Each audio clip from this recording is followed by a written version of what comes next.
A paz do Senhor, meus queridos irmãos, sejam muito bem-vindos ao nosso canal.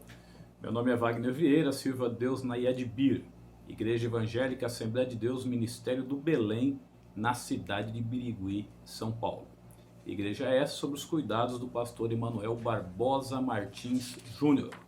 Nós estamos estudando a primeira revista do ano de 2021, falando sobre o verdadeiro pentecostalismo. Estamos na pré-aula da lição número 4, a atualidade dos dons espirituais.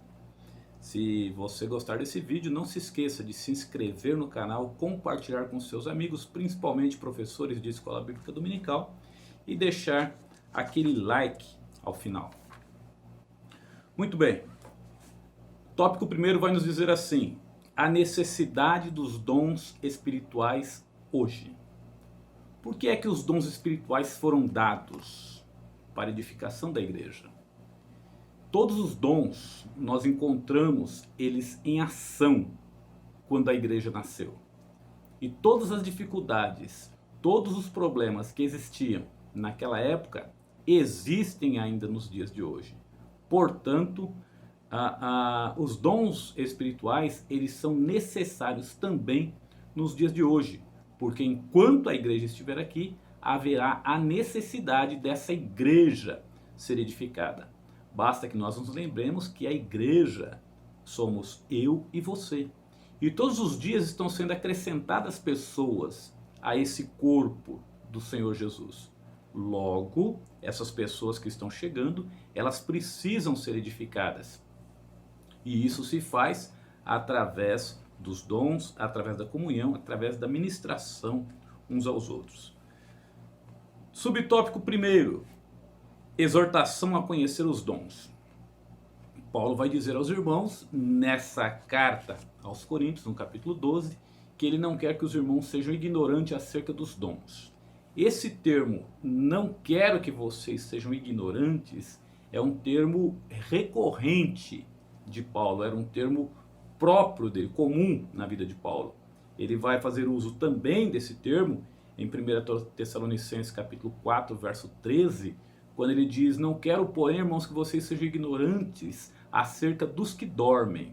Ora, quando Paulo fala isso em relação àqueles que já morreram, Paulo quer dizer que ele queria que os irmãos conhecessem profundamente o destino da alma daqueles que partiram em Cristo. Porque os irmãos tinham a sensação que a pessoa tinha que esperar o arrebatamento em vida. Caso contrário, ele perderia a sua salvação. Então Paulo queria que os irmãos conhecessem profundamente essa questão do pós-morte. E o mesmo se dá em relação aos dons espirituais. Paulo quer que os irmãos conheçam profundamente os dons para saber a necessidade dos dons, saber qual a sua finalidade e fazer bom uso deles na igreja na qual nós servimos o Senhor. Isso fica muito claro quando nós percebemos que na igreja dos Coríntios, Paulo vai dizer a eles que nenhum dom lhes faltava. Então eles tinham todos os dons. O que Paulo queria é que eles conhecessem profundamente esses dons. Subtópico segundo, pneumáticos e charisma. A palavra pneumáticos, ela é um adjetivo derivado da palavra pneuma. A palavra pneuma, ela tem o sentido de sopro, vento, ar ou espírito. E é o contexto que vai dizer qual deve ser a tradução. Se é sopro, se é vento, se é ar ou se é espírito. E é o contexto que vai dizer também se é o Espírito Santo ou o Espírito do homem. Se pneuma é ar, vento ou espírito, vamos colocar aqui no sentido de espírito.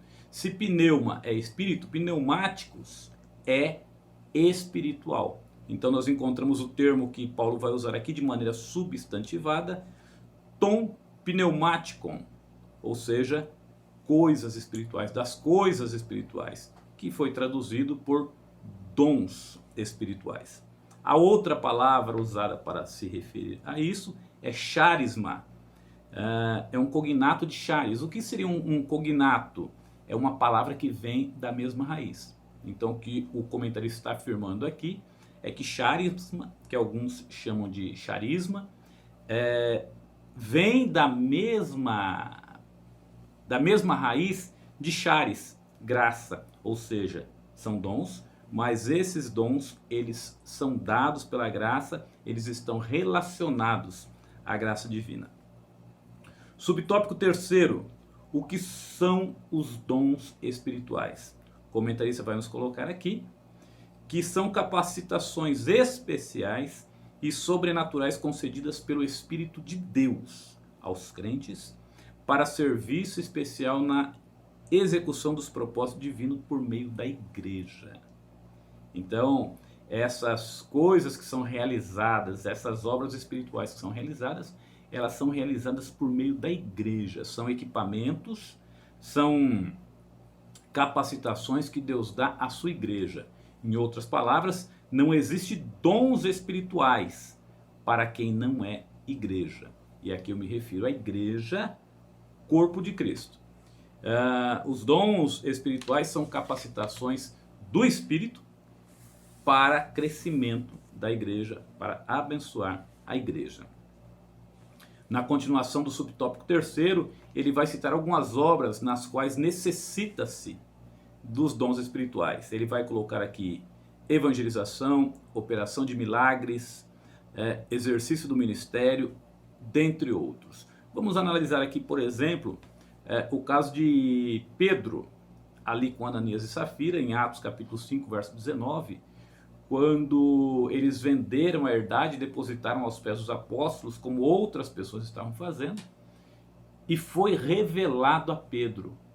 Aquilo nós podemos dizer que foi um dom de revelação. Ninguém contou para Pedro que eles tinham vendido por outro preço. E Pedro diz a eles, foi portanto que vocês venderam a herdade? E Ananias diz, foi portanto. E ele diz, por que você mentiu ao Espírito Santo? E depois o mesmo acontece com a sua mulher. Então, perceba que o dom estava atuando no início da igreja para a edificação da igreja. Podemos tomar também como exemplo o caso de Filipe e o eunuco. O Espírito Santo falou a Filipe, vai até a estrada de Gaza que está deserta, e a Bíblia nos diz que Filipe levantou-se e foi. E ali ele fez uma obra de evangelização. Então perceba que os dons, eles estão presentes no crescimento da igreja, eles são ferramentas disponíveis para a edificação da igreja. Prosseguindo aqui, ele vai dizer algo importante. Os dons podem ser concedidos de repente em qualquer fase da experiência cristã. Como a Bíblia vai nos dizer que o Espírito Santo dá a cada um como quer, então ele pode dar no momento que ele quiser. Alguém pode ser batizado com o Espírito Santo no início da sua fé e receber, por exemplo, o dom de profecia. Então não existe um momento da vida cristã em que é um momento específico em que os dons sejam dados. Tópico segundo, a função dos dons espirituais. Ele vai falar aqui sobre a lista dos dons e vai dizer que existem várias listas, e ele vai citar a lista de Efésios, vai citar a lista de Romanos e vai citar uma segunda lista de Efésios ainda, nos dando a entender que os dons que existem não são apenas estes que estão na Bíblia.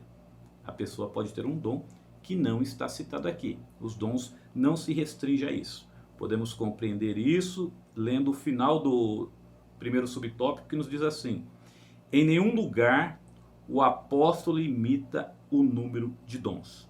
E isso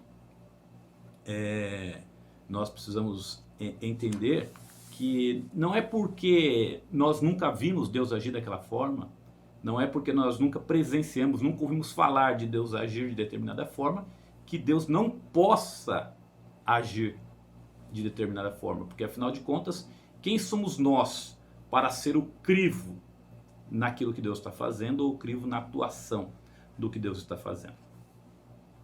Então vamos lá, classificação teológica. Aqui ele vai dar a classificação dos dons. Existem muitas classificações. Aqui ele coloca uma classificação teológica, uma classificação bíblica na ordem que aparece. Vamos analisar a classificação teológica quando ele diz assim: a divisão mais conhecida é a seguinte: dons de revelação. Ele faz 3 divisões aqui: dons de revelação, dons de poder e dons de inspiração. Dons de revelação: palavra de sabedoria, palavra de ciência e discernimento de espírito. O que seria a palavra de sabedoria? Seria, por exemplo, guardada as devidas proporções, e eu digo isso porque o que eu vou citar agora aconteceu no Velho Testamento, dentro de um outro contexto, dentro de uma outra maneira do Espírito atuar. Mas aquilo seria um bom exemplo do dom de palavra de sabedoria. Aquilo que aconteceu com Salomão no primeiro livro dos Reis, capítulo 3, verso 16. Quando a Bíblia vai nos dizer que 2 mulheres estavam dormindo no mesmo ambiente, as duas, cada uma tinha um filho, e uma delas deitou sobre o seu filho e o matou. E ela então troca os filhos e diz que o filho é dela. A causa chega para Salomão, e Salomão então dá uma ordem: divide a criança ao meio e dá metade para cada uma. Uma delas achou que realmente devia ser assim, e outra disse: não, dá o menino inteiro para ela. E Salomão disse: essa é a mãe da criança, porque ela teve uma atitude que uma mãe teria. E isso é uma palavra de sabedoria. Eu ouvi também de um testemunho em que uma igreja estava passando por dificuldade, vários irmãos desempregados, precisando de cesta básica, e tinha dificuldade até para montar as cestas básicas, porque vários irmãos estavam necessitados. E o pastor então se levanta e diz assim: irmãos, eu quero saber quem é que pode me ajudar com uma batata. E praticamente a igreja inteira se manifestou que podia ajudar com a batata. E ele disse: eu quero saber quem pode me ajudar com uma cebola. E levantou-se um grande número de pessoas para ajudar com uma cebola. Ele disse: 2 copos de arroz, 2 copos de feijão. E até pessoas que estavam precisando acabaram ajudando, porque eram coisas que eles tinham em casa. Então isso é uma palavra de sabedoria. É um dom do Espírito para socorrer a igreja, para ajudar a igreja no momento de dificuldade, em que através desse dom oferece então uma solução. Prosseguindo aqui, palavra da ciência. A palavra da sabedoria, tanto a palavra da sabedoria quanto a palavra da ciência, fica muito claro que é através da fala, né? Porque o termo aqui já nos mostra que é a palavra.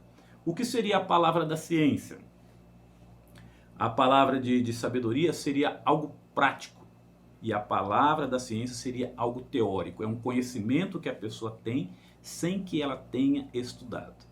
Eu, na minha opinião, eu acredito que em Atos 27, quando Paulo sofre um naufrágio, ele tenta reanimar aquele povo que estava com ele no navio, e ele diz assim: senhores, já foi um erro, nós temos partido quando eu disse que nós não deveríamos partir.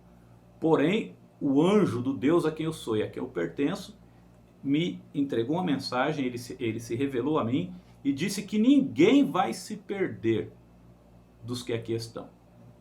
E aí ele incentiva os homens a comerem, porque já fazia muito tempo que eles não comiam, ele dá graças e ele come. E os demais recobram o ânimo e começam a comer também.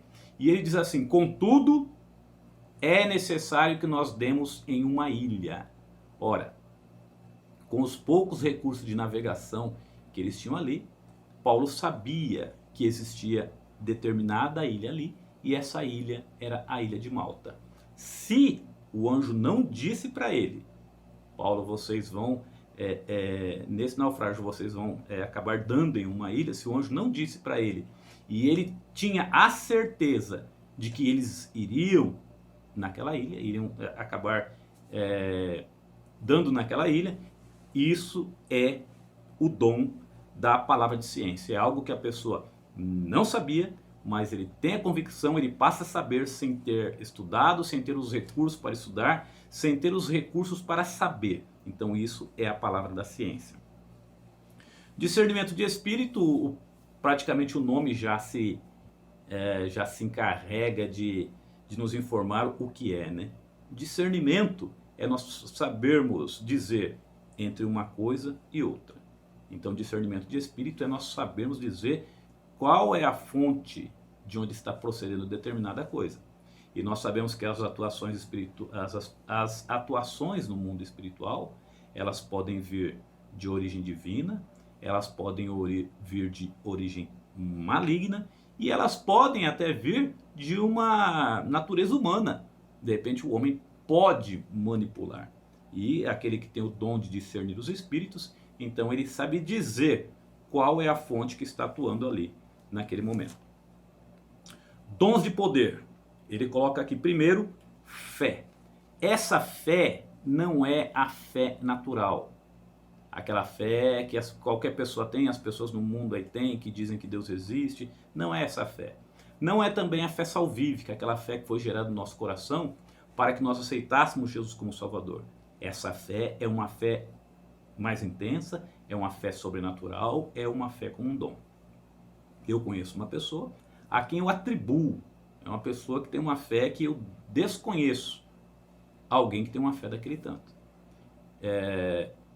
Ele era novo, convertido ainda, e quando ele se converteu, ele veio de uma vida de muita dificuldade, porque estava envolvido com droga, estava devendo na boca, devendo nos botecos, devendo para agiota, estava numa situação tenebrosa. E quando ele se converteu, estava desempregado, orou a Deus, a igreja ajudou ele em oração, e ele fez um voto com Deus, para que Deus abrisse uma porta de emprego.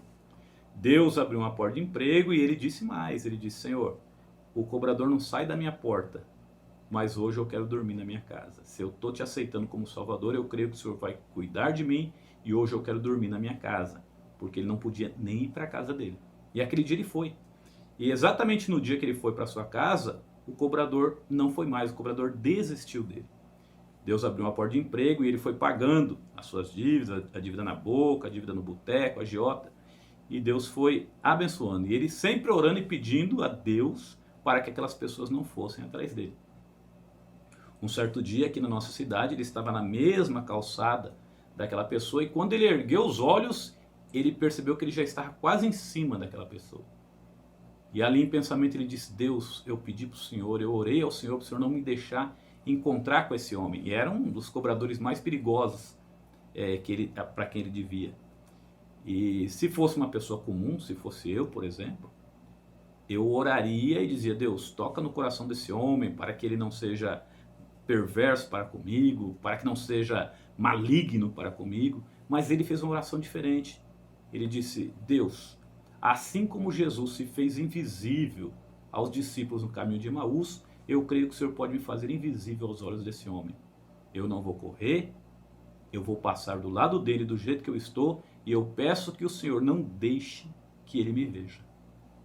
E o irmão me contando, disse que passou do lado do homem, o homem nem olhou para ele, passaram do lado do outro, e assim que ele passou, o irmão começou a glorificar a Deus. O tempo foi passando, o irmão foi trabalhando, até que pagou essa pessoa e Jesus abriu as portas para ele e ele pôde liquidar todas as dívidas. Então perceba que é uma fé sobrenatural, a pessoa tem convicção para pedir coisas que normalmente nós não pedimos. Vamos lá. Ele coloca aqui dons de curar. Perceba que o termo está dons de curar e não dom de curar. Por que isso? Porque, ao que tudo indica, existem muitos dons. Eu me lembro de um pregador que esteve na nossa igreja, e ele disse, após ter pregado a palavra, ele disse: irmãos, Deus me usa de uma maneira diferente, não sei se os irmãos já viram dessa forma, mas eu oro pelas pessoas e as pessoas perdem o sentido, as pessoas apagam. É como se elas estivessem sendo anestesiadas. E eu oro por elas e é como se Deus fizesse uma cirurgia. E um dos nossos obreiros, um dos nossos presbíteros, um homem sério, maduro na fé, ele tinha dito que ele não conseguia erguer o braço, já fazia dias, mal conseguia trabalhar, porque ele não conseguia erguer o braço de tanta dor. E ele foi para frente, prudentemente foi fechada as portas da igreja, a porta central. Aquele homem orou por aquelas pessoas de fato perderam o sentido, e ele disse: Deus está operando algumas pessoas aqui.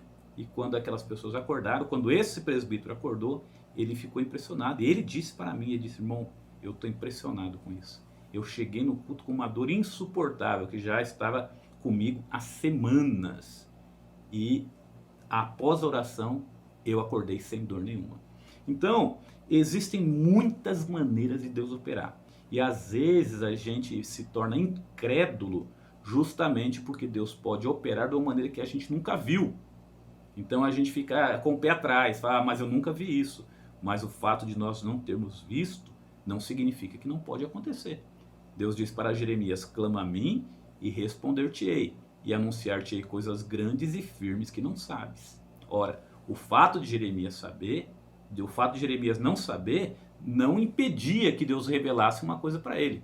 Quem era Jeremias e quem somos nós para ser o crivo naquilo que Deus está fazendo. Então existem dons de curar. O próximo, operação de maravilhas. O que seria uma operação de maravilhas? Ora, a cura, ela vai consertar algo que existe.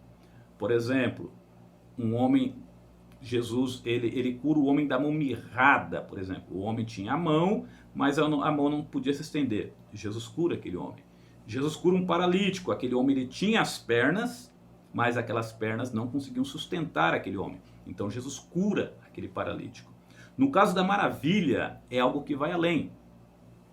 Nós podemos incluir, segundo alguns estudiosos, João 9,6, quando Jesus cospe no chão, faz lodo e coloca o lodo nos olhos do cego e manda ele se lavar. Alguns comentaristas dizem que aquele homem ele não tinha o globo ocular. Por isso Jesus cuspiu na terra, porque como o homem veio do pó da terra, Jesus estava completando o que estava faltando naquele homem. Nós podemos citar o exemplo também, alguém que não tenha o braço, por exemplo. Imagina alguém que sofreu um acidente ou que tenha nascido sem o braço. E no momento da oração, esse braço é criado, esse braço cresce, essa mão cresce, esse dedo cresce. Então isso seria uma maravilha. Não seria uma mera cura, porque a cura ela é parte do princípio que existe alguma coisa, mas que não está funcionando bem. Como é o caso do homem da mão ressequida. Nesse caso, nós estamos falando de alguma coisa que não existe, vai ser criado ali na hora. Eu presenciei isso.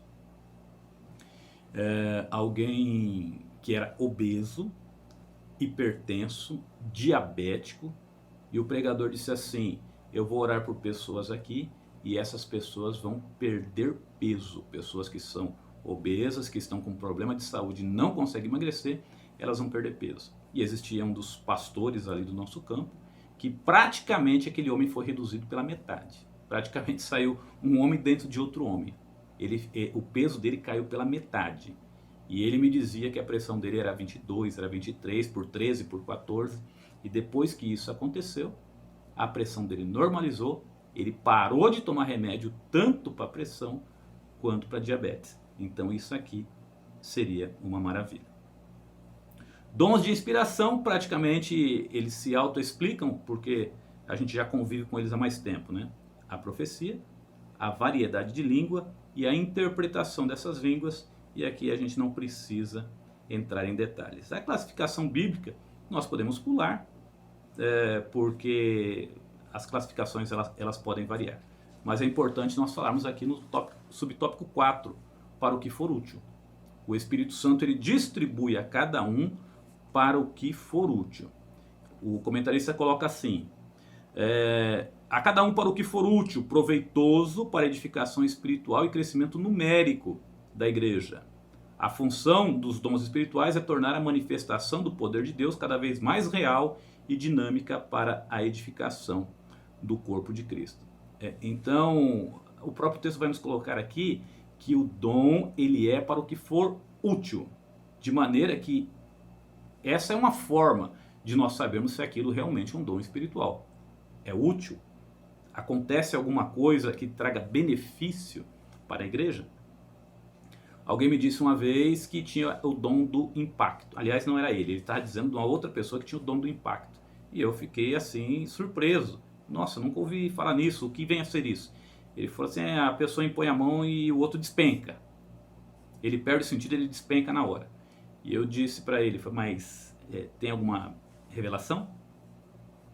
A pessoa tem alguma visão, a pessoa tem algum arrebatamento de sentidos no qual lhe é comunicado alguma coisa, ele tem alguma coisa para comunicar à igreja depois que isso acontece? Ou não, ele só cai. Eu falei, mas qual que é a utilidade disso? Qual que é a vantagem disso? Falei, não, nenhuma, só uma demonstração de poder. Então, qual que é a utilidade? A Bíblia diz que é dado a cada um para o que for útil. Dom espiritual, ele tem utilidade. E podemos afirmar que a utilidade dele não é glorificar aquele que o possui. Prosseguindo aqui, ele vai dizer assim: o Espírito reparte particularmente a cada um como quer. Os dons, portanto, não são atestados de espiritualidade e nem de santidade. Eles são concedidos para a edificação da igreja e o aperfeiçoamento espiritual dos crentes. Existem muitas pessoas que, quando vê alguma pessoa que tem um dom, imagina que aquela pessoa é um super crente. E muitas pessoas que têm o dom, ele quer se colocar também como super crente. Em Atos 9:26, por exemplo, a Bíblia vai dizer de Simão o Mago, e o texto vai dizer que ele era atendido por todos da cidade, desde o menor até o maior, porque ele tinha iludido a muitos com artes mágicas. Então, não é essa a função do dom, não é engrandecer a pessoa. Simão, ele tinha esse sentimento, tanto é que ele ofereceu dinheiro para os apóstolos, para que ele impusesse as mãos sobre as pessoas e elas recebessem o batismo com o Espírito Santo. Então, não é essa a ideia e nós temos que tomar muito cuidado com isso. Eu conheço pessoa, por exemplo, que era tremendamente usada em revelação, usado em profecia, e quando terminava o culto, as pessoas faziam fila para essa pessoa orar. Então, já fica entendido que essas pessoas não querem oração. O que elas querem é revelação. E essa pessoa acabou se perdendo, desviou. Deus tinha tirado ele da prisão, voltou para a prisão. E depois ele mesmo disse que ele se perdeu por causa do povo. Ele disse, o povo fazia aquela fila para eu orar e eu sabia que o povo queria revelação. E chegou um momento que Deus não me dava nada, então que eu revelava para o primeiro, eu revelava para o décimo, que eu revelava para o segundo, eu revelava para o 11º, e assim ele foi se perdendo, porque com essas coisas não se brinca. Não se brinca. Então, veja bem, muitas vezes a pessoa está em angústia, está em necessidade, o que ele faz? Ele vai buscar uma dessas pessoas que tem dom. Isso é um erro por muitos motivos. Um deles, quando você vai buscar uma pessoa dessa, você induz a pessoa a te dizer alguma coisa, como se fosse da parte de Deus. Porque se você foi buscar, a pessoa já sabe que você está necessitado. Então você induz a pessoa. Então, Deus sabe onde você está. E Ele pode falar com você. Deus, por exemplo, falou comigo dentro de um shopping. Eu estava dentro de um shopping passando uma dificuldade. Minha filha tinha perdido o bebê. E a gente estava vivendo um momento de angústia. E de repente alguém me parou ali e trouxe uma mensagem de Deus para o meu coração. Então Deus sabe onde nós estamos. Nós não precisamos correr atrás do dom, atrás dessas manifestações, porque nós podemos induzir a pessoa ao erro. E podemos até matar o profeta, né? Matar a pessoa que tem o dom, como foi o caso dessa pessoa, como aconteceu com ele. Temos que entender aqui o seguinte, ele diz, o Espírito Santo reparte a um como quer, a cada um como quer. E isso não tem nada a ver com determinismo. O Espírito dá a cada um como quer, então ele escolheu dar para aquele um que não busca, para aquele que é relaxado, que não está nem aí. Não, não é esse o sentido.